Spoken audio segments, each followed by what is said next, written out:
રાજકોટ જિલ્લાના ધોરાજીમાં તુલસી charitable trust Dhoraji દ્વારા બાળકોને વિના મૂલ્યે પતંગ બ્યુગલ તેમજ ગૌશાળાને આર્થિક સહયોગ રૂપે ચેક આપેલ।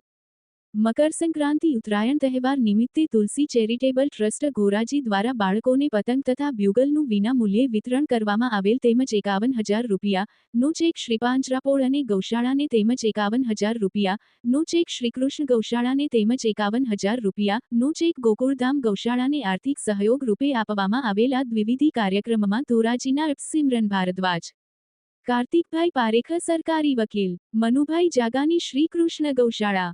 ભૂપતભાઈ હિરપરા ગોકુલધામ ગૌશાળા તેમજ નાનકશાની જગ્યાના મહંત શ્રી ભીખુ બાપુ તેમજ પરબની જગ્યાના મહંત શ્રી વરદ હસ્તે પતંગ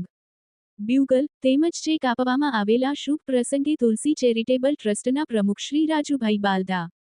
દ્વારા પધારેલ મહેમાનોનું તેમજ ભાઈઓ બહેનો તથા બાળકોનું સ્વાગત અભિવાદન કરવામાં આવેલ તેમજ બાળકોને ચાઇના દોરી ન વાપરવી તેમજ કપાયેલ પતંગો લૂંટવા દોડાદોડ ન કરવી તેમજ વહેલી સવારે અને ઢળતી સાંજે પતંગ ના ઉડાડવી જેથી કરીને આ સમયે પક્ષીઓ નીકળતા હોવાથી તેને ઈજા થાય નહીં તેવી શીખ આપેલા કાર્યક્રમને સફળ બનાવવા માટે સંસ્થાના જયંતિભાઈ બાલદા, ગૌરાંગ બાલદા, સંજય જાગાણી, મહેશ બાલદા, બાબુભાઈ વેકરિયા, વિપુલ બાલદા, દિલીપ બાલદા, મનોજ રામોલિયા, તુપેશ બાલદા, સમીર બાલદા, વિકાસ વેકરિયા, શૈલેષભાઈ બાલદા,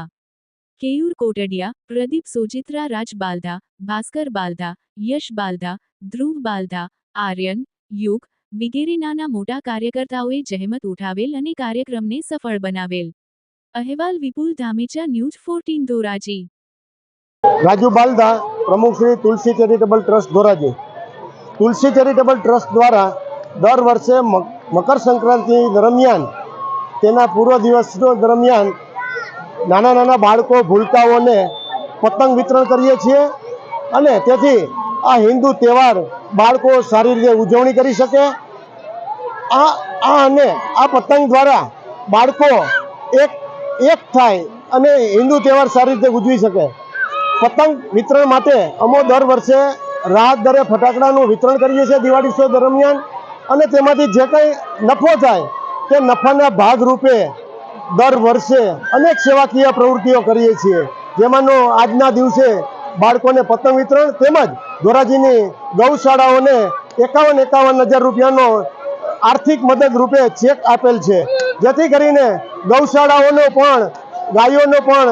એક સારી રીતે ઉછેર થાય। આ રીતે અમે તુલસી ચેરિટેબલ ટ્રસ્ટ દ્વારા અનેક સેવાકીય પ્રવૃત્તિઓ કરી રહ્યા છીએ।